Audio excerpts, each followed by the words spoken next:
Human rights is, geez, that's a good question. Human rights. Well, that's a tough one. Wow. I don't even know how to give that a definition. I would probably have to do a little bit of homework or something. Any right that I think just as a normal, human, The rights that humans have. Oh, that's a very large debate. Tú le puedes preguntar a 20 personas y te van a dar 20 diferentes opiniones. Non saprei, una domanda complicatissima. Yes, we just take them for granted that they're there, but we don't even consider what they are.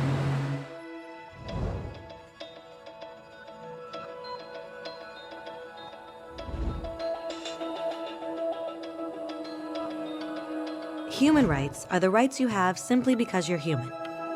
It's how you instinctively expect and deserve to be treated as a person, like the right to live freely, to speak your mind, and to be treated as an equal.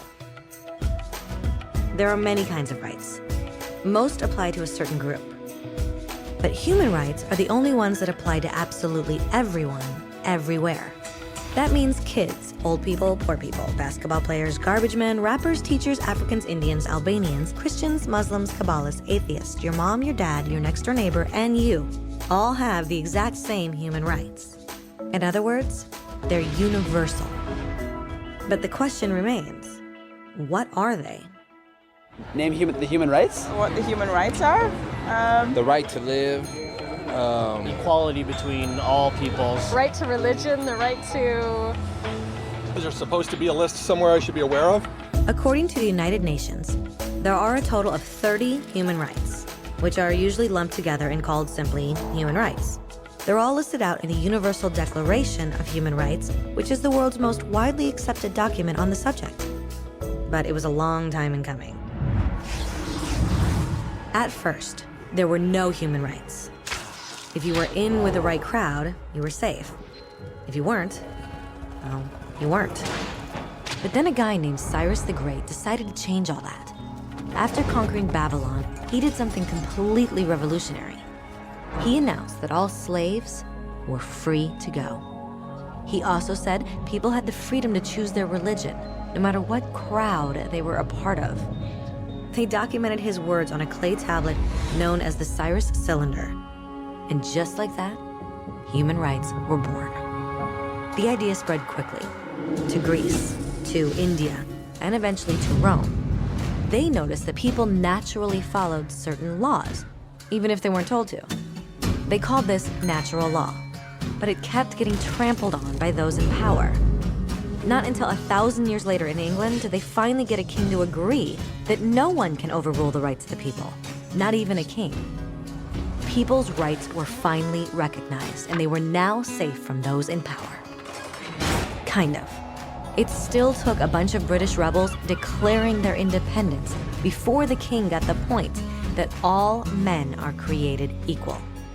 Which isn't to say he liked the idea, but he couldn't stop them, and America was born. The French immediately followed with their own revolution for their own rights. Their list was even longer, and they insisted that these rights weren't just made up. They were natural.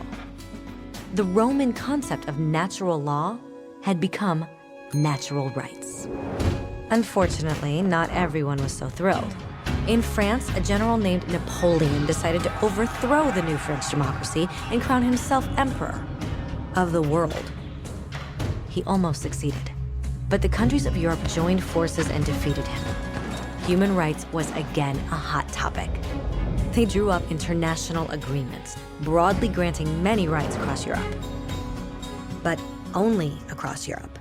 The rest of the world somehow still didn't qualify. Instead, they got invaded, conquered, and consumed by Europe's massive empires. But then a young lawyer from India decided enough was enough. His name was Mahatma Gandhi, and in the face of violence, he insisted that all people of Earth had rights, not just in Europe. Eventually, even Europeans started to agree. But it wasn't going to be that easy. 2 world wars erupted. Hitler exterminated half the Jewish population of Earth in horrifying Nazi death camps. And all told, 90 million people died. Never had human rights been so terrifyingly close to extinction. and never had the world been more desperate for change. So the countries of Earth banded together and formed the United Nations. Their basic purpose was to reaffirm faith in fundamental human rights, in the dignity and worth of the human person. But what were human rights? Were they the proclamations of Cyrus, the natural laws of Rome, the declarations of France? Everyone seemed to have a slightly different idea of what human rights should be. But under the supervision of Eleanor Roosevelt, they finally agreed on a set of rights that applied to absolutely everyone. The Universal Declaration of Human Rights. The French concept of natural rights had finally become human rights. So, in summary, at first, only a few lucky people had any rights, until one of those guys decided, hey, other people should have some rights too, which was great, except not everyone agreed. And it only took a few thousand years of fighting and declarations and more fighting until everyone finally agreed that human rights should apply to everyone. And they all lived happily ever after.